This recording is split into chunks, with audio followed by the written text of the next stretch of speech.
The anti-meat narrative is being fueled primarily by the profits that you can get from taking nutrient-poor foods like corn or soy or wheat and transforming them into these fake protein pucks that look like burgers, maybe seem to have equivalent protein, but definitely not equal nutrients to the meat, real meat.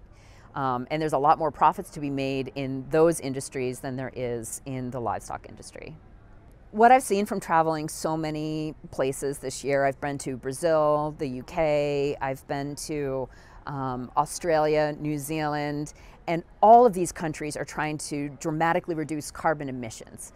And I think that this idea that we all need to reduce carbon emissions it's an important conversation, but there's so many more pieces to the environmental debate, to global warming, to ecological function than just carbon emissions. And I think the idea that we're so overly focused on carbon emissions is really being driven by the fake meat companies like Beyond Meat and Impossible Foods, because that's really the only leg that they can stand on when they're trying to make themselves look better than the meat industry. They can't win on nutrition. They can't really win on ethics because there's just as many animals dying in that industry as the livestock industry.